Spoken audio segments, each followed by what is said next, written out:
Okay, Chapter 7, Intro to Differential Equations.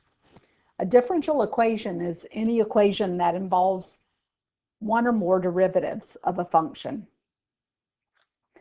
Before calculus, we would solve equations, and our solutions with variables and numbers would end up being a number. In differential equations, we're going to solve a derivative equation and end up with a function for a solution. Here's an example of a differential equation. Let's say the population P of your state is growing at an instantaneous rate of 3% of the population per year. So the derivative of the population, dp dt, can be expressed as 0.03 times P. This is an example of a differential equation. Let's go try a few phrases and see if we can translate the verbal expression into a mathematical equation. So Alex and Tina have a new Maine Coon kitten named King Robert.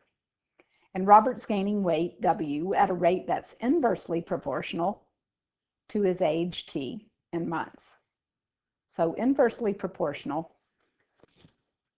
for King Robert, his rate of change of his weight with respect to his age, so dW dt, is going to be inversely proportional, that's some constant of proportionality, divided by time. So there's a mathematical expression for that verbal expression. And the next one, your cup of Star Bites peppermint coffee is cooling at a rate that's proportional to the difference between the room temperature, T sub R, and the current temperature, T, of the coffee. So our differential equation, d capital T, the derivative of the temperature of the coffee with respect to time, is going to have a negative constant of proportionality because our coffee temperature is decreasing, and the rate is proportional to the difference between the room temperature and the current temperature. So the difference between the temperature of the coffee and the temperature of the room. And like we said, the K has to be negative since the coffee temperature is decreasing.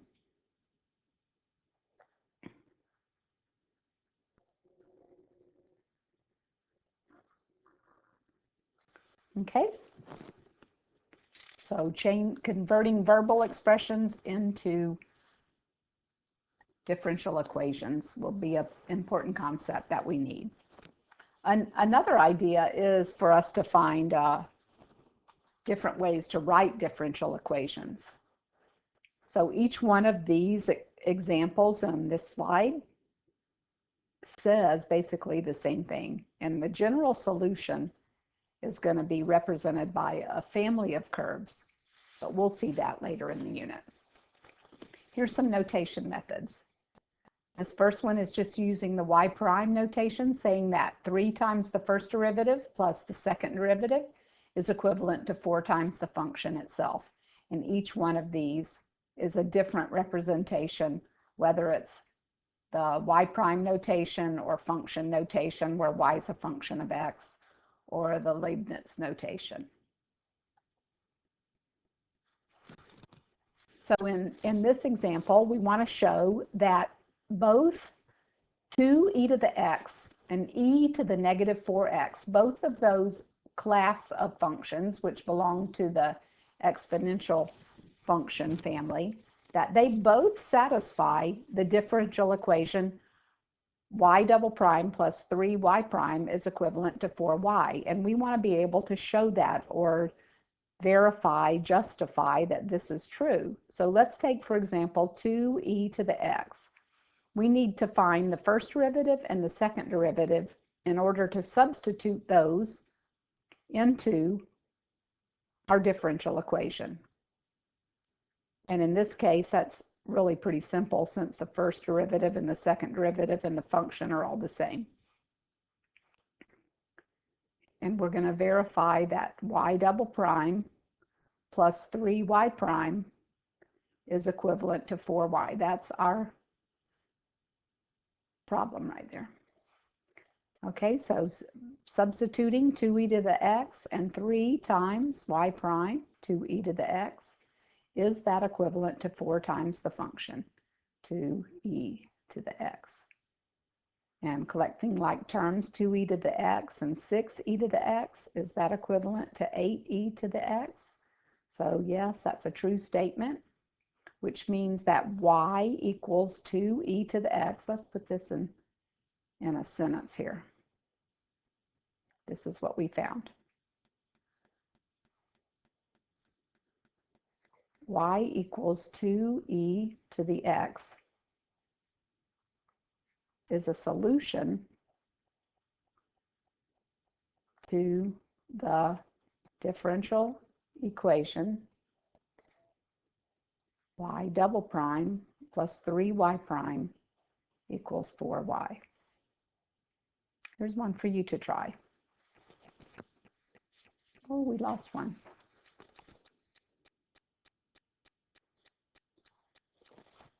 Oh, the next one. Y equals e to the negative 4x.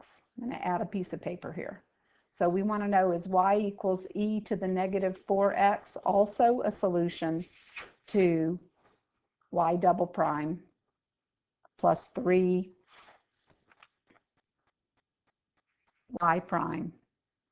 Is that equivalent to 4y? So we need the first derivative, negative 4e to the negative 4x, and the second derivative, 16e to the negative 4x. And we're going to substitute into the differential equation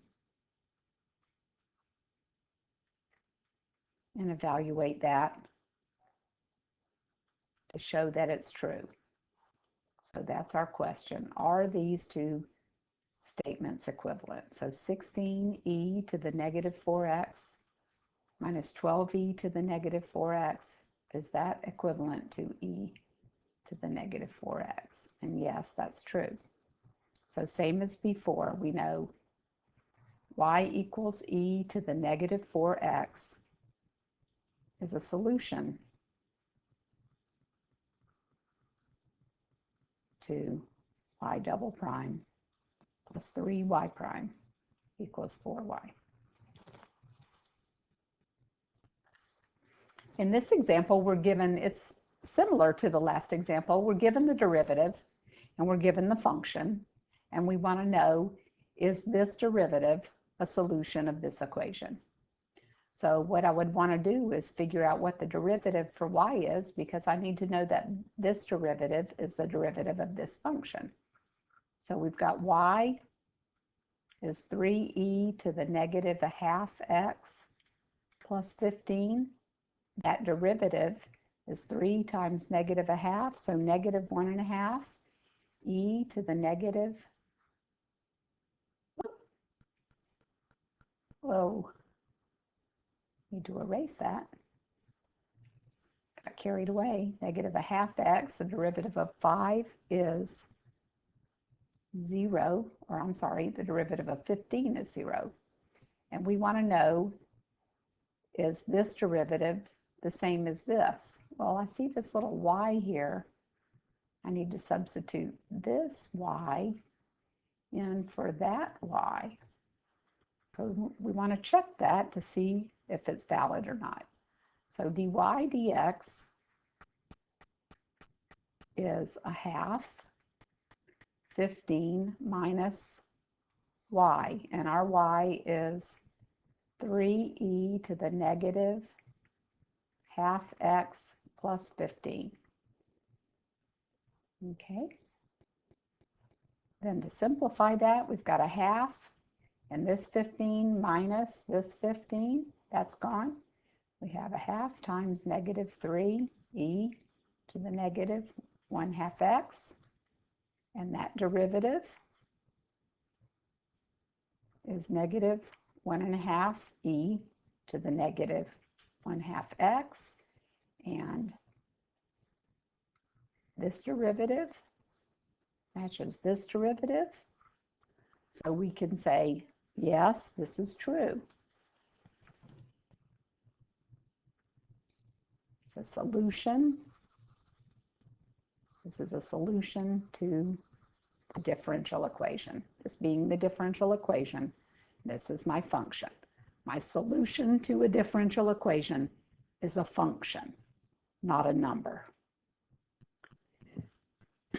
Excuse me. Okay, here's our last one. So in this case, we're given the derivative is 5x plus 4y, and here y is g of x.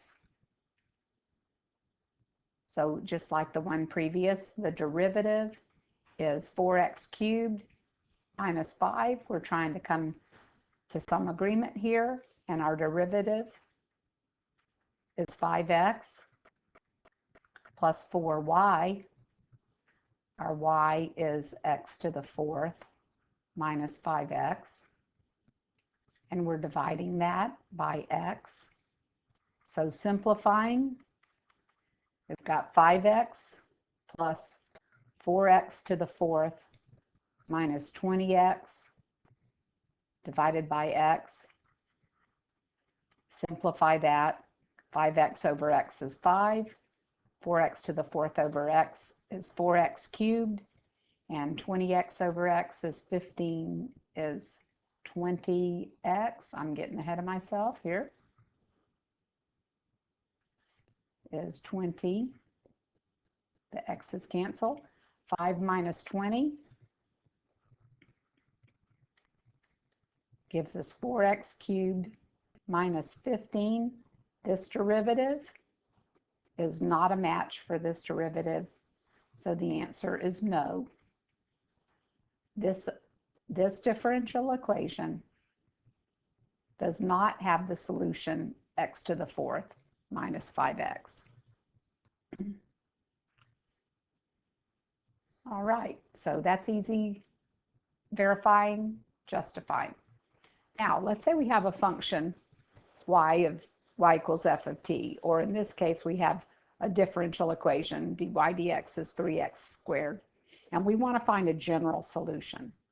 So in this unit, we'll be finding different techniques for that, separation of variables and such. If you just consider what we already know about derivatives and functions and integration, if you think about it, you can visualize that the function x cubed, or a family of functions, the family of functions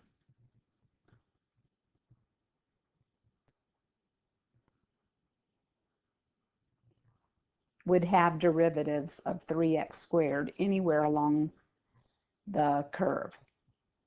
In our unit for differential equations, what will be called separation of variables would separate those operators, dy and dx, so that we collect like terms, integrate both sides, then y, the integral of dy is y, the integral of 3x squared is x cubed, plus a constant, and you see why we say it's a family of functions, because any c value would cause the derivative to be 3x squared, since the derivative of a constant is 0. Then one last example using differential equations. They're great for making estimates and investigating things related to differential equations. So say you've been given an internship at a winery in Italy, and every day your job is to track the red grape juice that fills these vats to ferment and make wine. If we say the depth, which is y, is increased at a rate proportional to the square root of the depth at a given time, you can see this is the piece that is the statement. And one of our tasks will be to read and convert the verbal expression into a differential equation. In this case, the rate of change of y with respect to time is proportional to the square root of the depth. What's the depth? The depth is y. So here's our differential equation that converts that verbal expression into a mathematical expression. And we're going to use that to find out some information about these large vats. When the grape juice reaches a height of 4 inches, the depth of the juice is increasing at a rate of 4 inches per hour. So what do we know there? We know dy dt is 4. And we also knew that when y was 4, it's 4. So the depth of the juice is increasing at a rate of 4, and that happens when the height is 4. So using our earlier equation, 4 is equal to k times the square root of y, but they just told us when it reached 4. So what can we do with that? We can find that the k value is 2. And using that for part C, our differential equation, which was dy dt, is k square roots of y. Now we know dy dt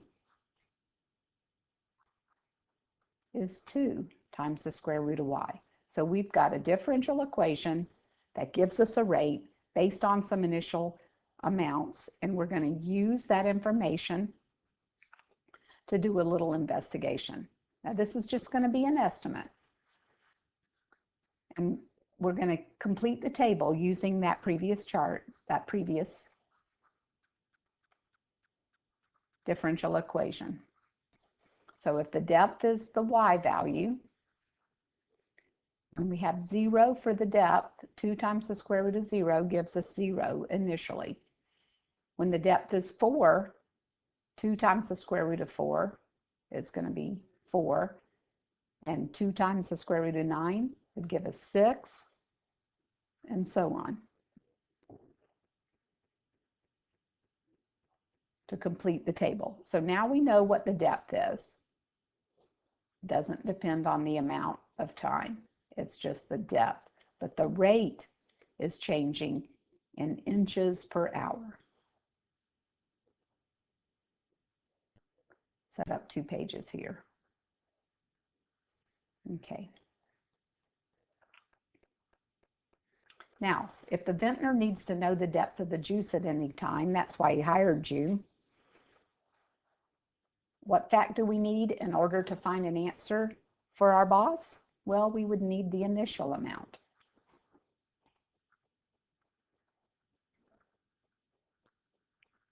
Because with the differential equation, you need to know the initial amount to find a specific solution. The initial amount of the grape juice in the vat.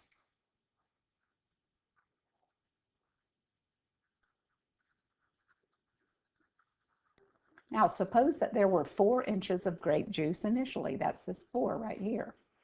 If we want to estimate the depth after an hour, let's assume that the rate remains constant for the first hour. So from the first hour, from the initial amount, if the rate remains constant at 4 inches per hour, then we have 8 inches at the end of that first hour. Now, this is going to be related back to this chart here, because this is an estimate. It says it's an estimate. So it's a rough estimate, but it's still an estimate that we can use. So we know that we got the 4, the depth was 4 at time equals 0. It remained constant. The rate remained constant through the first hour. So 4 initially plus 4 for the first hour gave us 8 for the end of the first hour. Now notice the estimated depth of the juice in inches is 8. So if we come back over to this table, the depth 8 and 9, those are really close. And during that time, the rate changed at 6 inches per hour. So at the end of the first hour, if the depth was 8 inches and it changed at 6 inches per hour, and we add 6 to that 8, then during that second hour, we've now got 14 inches. Following along that logic, 14 is really close to 16, not as close as 8 and 9, but close. And the rate changed at 8 inches per hour during that time. So 14 plus 8 gives us 22 inches. And then as time goes on, it's getting a little further away, but the logic is good and it's an estimate. So by adding 10 to the 22, we're up to about 32 inches and then we're at 44 inches, and by the end we're at 58 inches. So it's an estimate, but it's a little rough. Okay, how many functions would satisfy your differential equation?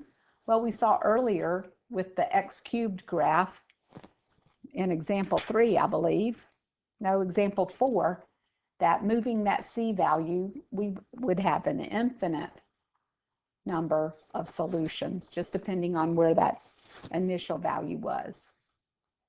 And that information, that would be what we needed, the initial value, to be able to find a particular solution. We would need an initial value. Okay, and then we're going to use that data from part F right here. We're going to use these ordered pairs or table, and we're going to plot those in blue. It's already done on the next screen. And then I'm going to plot another graph in green, and we're going to see what kind of a relationship we can find between the graph and the slope field. Okay, so here you can see my table from table F, from example F. The blue started out initially at 0, 4, and then 1, 8, and 2, 14, and 3, 22, and so on, till I had this particular solution with 0, 4 as the initial value. This was my C value, or the initial value. My C was 4. So let's just say I started out another day with 10 inches in there. If it followed that same pattern, it would follow along this curve. And what can we say about those slope fields? These are the slope fields, these little tick marks. Don't they look like small tangent lines? So going back to part I, the slope field looks like small tangent lines.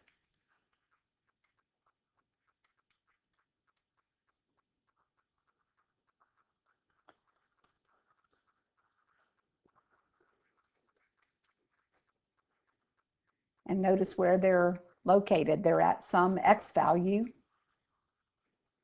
And what are those x values? They're time. So this is the time.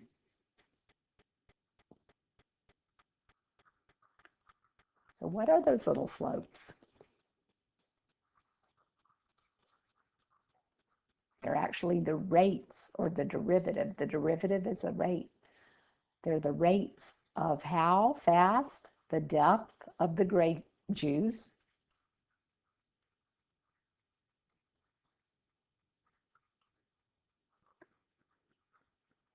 these are the rates of how fast the depth of the grape juice. I've done that several times. The grape juice is changing at a specific time.